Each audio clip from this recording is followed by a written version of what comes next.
नमस्कार, जी न्यूज देख रहे हैं आप। मैं हूं अदिति अवस्थी। नए भारत के 2020 में आपका स्वागत है। अगले 20 मिनट तक लगातार आपको आत्मनिर्भर भारत की हर बड़ी खबर बताएंगे, लेकिन शुरुआत आज की सबसे बड़ी तस्वीर से करते हैं। सेना ने हेलीकॉप्टर से लॉन्च की जाने वाली ध्रुवास्त्र मिसाइल और इसके लॉन्चर का सफल परीक्षण किया है। इस मिसाइल का नाम बदलकर अब ध्रुवास्त्र कर दिया गया है, जो एक एंटी टैंक गाइडेड मिसाइल है। यानी ये मिसाइल दुश्मन के किसी भी टैंक को कुछ ही सेकंड्स में हमला कर नष्ट कर सकती है। यह परीक्षण ओडिशा के बालासोर रेंज में 15 और 16 जुलाई को किया गया। ध्रुवास्त्र मिसाइल को भारत में ही तैयार किया गया है और इसे सेना के ध्रुव हेलीकॉप्टर से लॉन्च किया जाएगा। और असम के तिनसुकिया के बागजान तेल कुएं में आज फिर विस्फोट हुआ।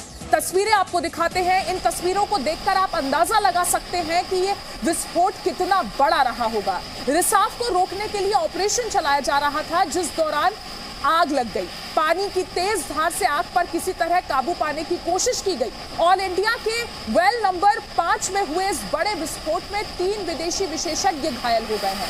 बागजान जेल का जो तेल कुआं है, 27 मई को रिसाव इसमें शुरू हुआ था, जिसमें 9 जून को आग लग गई। और अब बात करते हैं बिहार की। बिहार में बाढ़ और बारिश लोगों के लिए मुसीबत बन गई है। हम आपको बिहार में बाढ़ की जो मौजूदा स्थिति है उसकी कुछ तस्वीरें दिखा रहे हैं।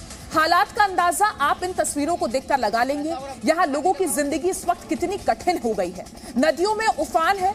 स्थानीय लोगों के लिए ये आफत का विषय है। बिहार के कई जिलों में पानी भरा हुआ है। आरजेडी नेता तेजस्वी यादव ने बिहार के बाढ़ प्रभावित इलाकों का दौरा किया और लोगों से बात की। तस्वीरें बिहार के सीतामढ़ी की हैं, जहां हालात पहले से और भी ज्यादा खराब हो गए हैं। स्थानीय नदियों का पानी गांव में तबाही लेकर आ रहा है। सड़कों का संपर्क टूट गया है। कई रास्ते पानी में डूब गए हैं। जहां तक नजर जा रही है, सिर्फ और सिर्फ पानी दिखाई दे रहा है। बिहार के बगहा में भी बाढ़ के यही हालात हमने देखे। गंडक नदी का पानी आसपास के कई गांव में भर गया है। सब कुछ पानी में डूब चुका है। घर, गांव, सड़कें सैलाब में हैं। गंडक नदी उफान पर है और जलस्तर लगातार बढ़ता जा रहा है, जिससे लोगों की काफी मुश्किलें बढ़ गई हैं। और बिहार के करीब 8 जिले इस वक्त बाढ़ से प्रभावित हैं। अब तक बाढ़ में फंसे 13,000 से ज्यादा लोगों को सुरक्षित जगहों पर पहुंचाया जा चुका है। बिहार के मुजफ्फरपुर की तस्वीरें देखिए। लगातार बारिश और बाढ़ के हालात के बीच ये लोग नाव के सहारे हैं। गांव में पानी भर चुका है।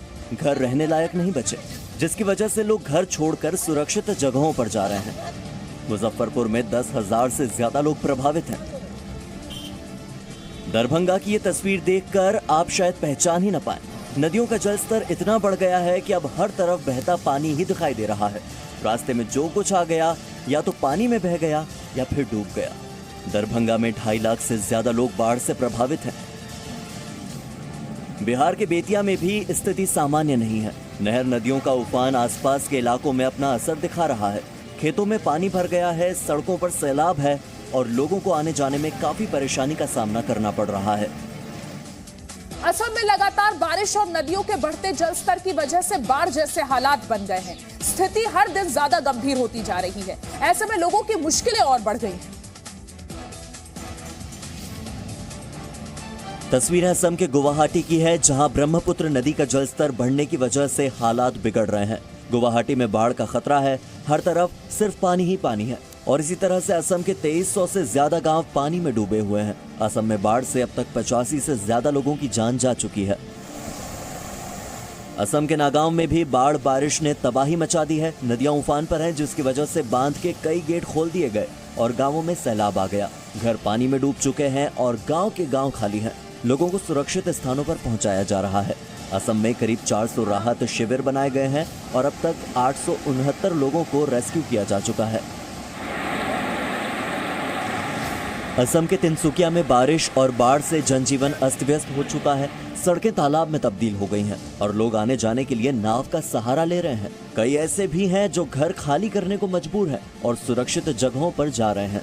अब तक 1 लाख हेक्टेयर से ज्यादा की फसल बर्बाद हो चुकी है। जानवरों के लिए भी बाढ़ मुसीबत बनकर आई है। काजीरंगा में बाढ़ और बारिश के कारण करीब 116 जानवरों की मौत हो चुकी है।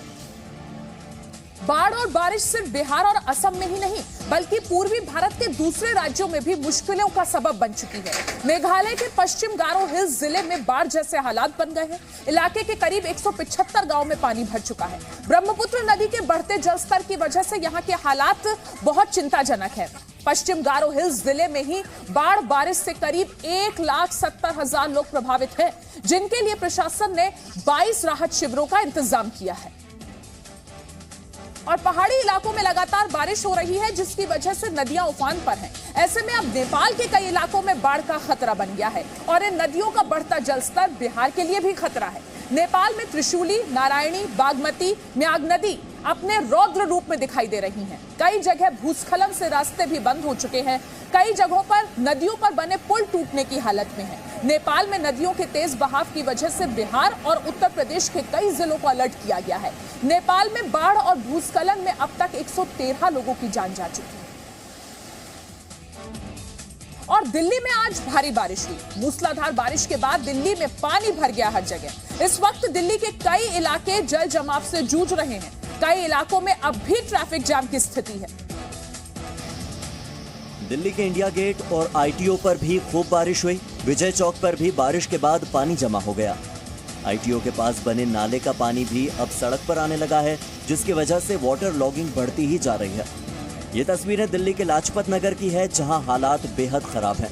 पानी इतना भर चुका है कि आने जाने में लोगों को बहुत दिक्कतों का सामना करना पड़ रहा है। और कुछ ऐसा ही हाल धौला कुआं में भी देखने को मिला। पानी में डूब चुकी सड़कें नजर ही नहीं आ रही हैं। गोल्फ क्लब, ओखला मार्केट जैसी दिल्ली के कई इलाके ऐसे हैं जहां पानी भरा हुआ है और वाटर लॉगिंग की समस्या लगातार बढ़ती ही जा रही है। दिल्ली में हुई झमाझम बारिश के बाद गाड़ियों की रफ्तार पर ब्रेक लग गया है। वहीं दोपहर में ही काले बादलों के छाने की वजह से लोगों को अपनी गाड़ियों की हेडलाइट जलाकर चलना पड़ा। और तेज बारिश के बाद राजधानी दिल्ली की सड़कों की तस्वीर देखने लायक है।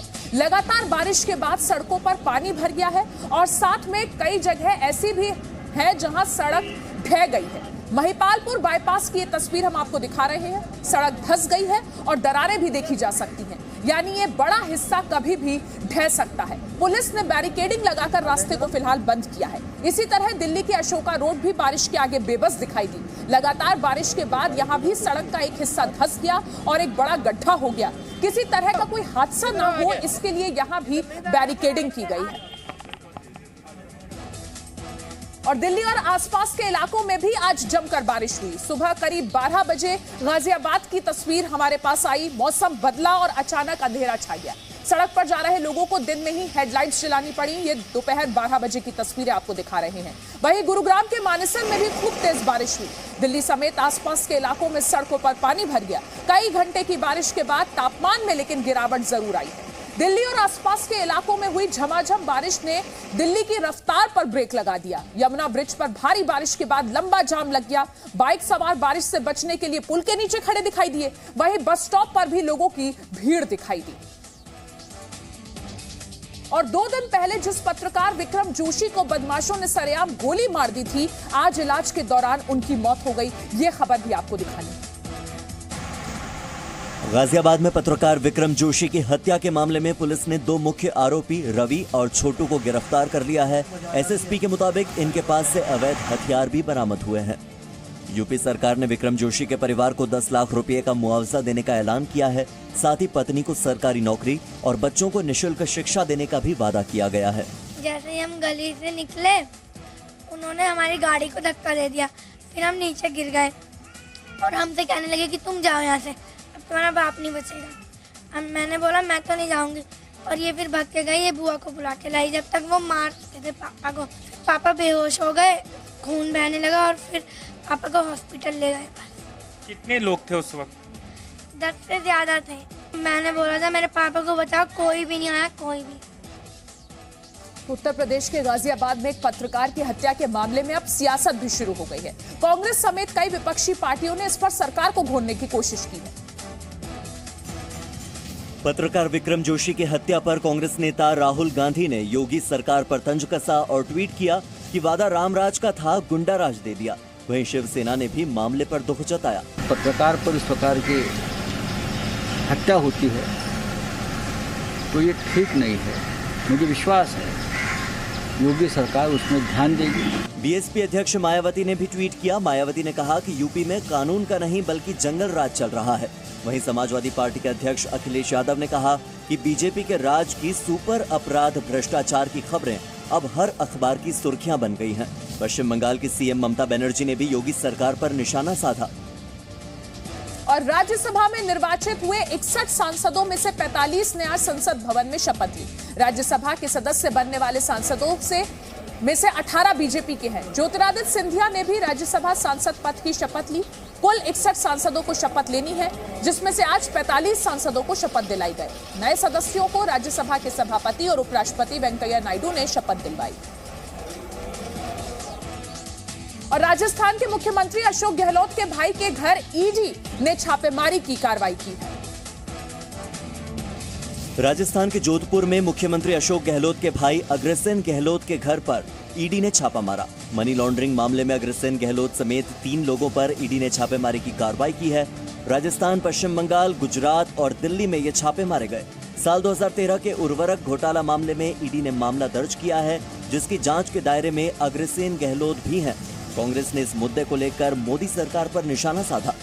जब सब कुछ फेल हो जाता है, जब पार्टी फेल हो जाती है, जब भाजपा का नेतृत्व फेल हो जाता है, तो ईडी, सीबीआई और इनकम टैक्स आगे आ जाते हैं। वहीं इस बीच राजस्थान के स्पीकर सीपी जोशी ने हाईकोर्ट के आदेश के खिलाफ सुप्रीम कोर्ट में याचिका दायर की है। स्पीकर ने हाईकोर्ट के उस आदेश को चुनौती दी है, जिसमें कोर्ट ने 24 जुलाई तक सचिन पायलट और उनके खेमे के 18 विधायकों के खिलाफ कोई भी कार्रवाई नहीं करने की बात कही है। और अब बात राम मंदिर की। जी न्यूज को मिली एक्सक्लूसिव जानकारी के मुताबिक अयोध्या में राम मंदिर के साथ राम कथा कुंज पार्क, खुदाई में मिले अवशेषों का संग्रहालय और शेषावतार मंदिर भी बनाया जाएगा। राम मंदिर की नींव 15 फीट गहरी होगी। इसमें 8 परत होंगी और हर परत 2-2 फीट की होगी। नींव में लोहे का इस्तेमाल नहीं होगा। इसे सिर्फ कंक्रीट और मोरंग से तैयार किया जाएगा। रामलला का मंदिर 10 एकड़ में बनेगा। बाकी 57 एकड़ भूमि में राम मंदिर परिसर होगा। मंदिर परिसर में नक्षत्र वाटिका बनाई जाएगी। नक्षत्र वाटिका में 27 नक्षत्र के वृक्ष लगाए जाएंगे। रक्षा मंत्री राजनाथ सिंह आज एयरफोर्स कमांडर्स की कॉन्फ्रेंस में शामिल हुए। राजनाथ सिंह ने इस बैठक को संबोधित भी किया। रक्षा मंत्री राजनाथ सिंह ने लद्दाख में वायुसेना की भूमिका की जमकर तारीफ की और कहा कि हमें सतर्क रहने की जरूरत है। अगर भारत चीन के बीच युद्ध की स्थिति बनती है तो वायुसेना को शॉर्ट नोटिस पर ही सभी तैयारियां करनी होंगी। बता दें कि वायुसेना कमांडर्स की बैठक 3 दिन तक चलेगी। इस बैठक में LAC पर चीन के साथ जारी तनाव और लद्दाख में रफाल की तैनाती पर भी चर्चा होने की संभावना है। पूर्वी लद्दाख में पैंगोंग झील के पास फिंगर 5 पर चीन के सैनिक अब भी मौजूद हैं। चीन की इन्हीं हरकतों की वजह से अमेरिका ने फिर चीन पर निशाना साधा है। सूत्रों के मुताबिक कमांडर स्तर की चौथे दौर की बातचीत के हफ्ते भर बाद भी फिंगर 5 से चीन ने सैनिकों को नहीं हटाया है। कमांडर स्तर की बातचीत में सेना के पीछे हटने पर सहमति बनी थी। वहीं अमेरिका ने चीन पर आरोप लगाया है कि कोरोना वायरस का बहाना बनाकर चीन ने भारत के इलाकों में कब्जा करने की कोशिश की। जम्मू कश्मीर में सेना आतंकियों के सफाये में जुटी है। सेना ने एक आतंकी ठिकाने को ध्वस्त करते हुए बड़ी कामयाबी हासिल की है। सेना की 38वीं राष्ट्रीय राइफल्स ने जम्मू कश्मीर के राजौरी जिले में एक आतंकवादी अड्डे पर छापा मारा। थाना मंडी इलाके में छापे के दौरान बड़ी मात्रा में हथियार और गोला बारूद बरामद किए गए। इनमें दूर तक मार करने वाली पीका गन, चाइनीज पिस्टल और AK-47 राइफल भी शामिल है। और विकास दुबे एनकाउंटर समेत कानपुर के बिकरू गांव में हुई घटना के मामले में आज सुप्रीम कोर्ट ने सुनवाई की। कोर्ट ने अब इस मामले की जांच के लिए नई कमेटी का गठन किया है। सुप्रीम कोर्ट के पूर्व न्यायाधीश जस्टिस BS चौहान जांच कमेटी के प्रमुख होंगे। जांच कमेटी में यूपी के पूर्व DGP KL गुप्ता को भी शामिल किया गया है। यूपी सरकार की नई जांच कमेटी को सुप्रीम कोर्ट ने मंजूरी दे दी है। वहीं सुप्रीम कोर्ट ने नई कमेटी को रिपोर्ट देने के लिए 2 महीने का वक्त दिया है। नए भारत के 2020 में यहां लेते हैं एक छोटा सा ब्रेक।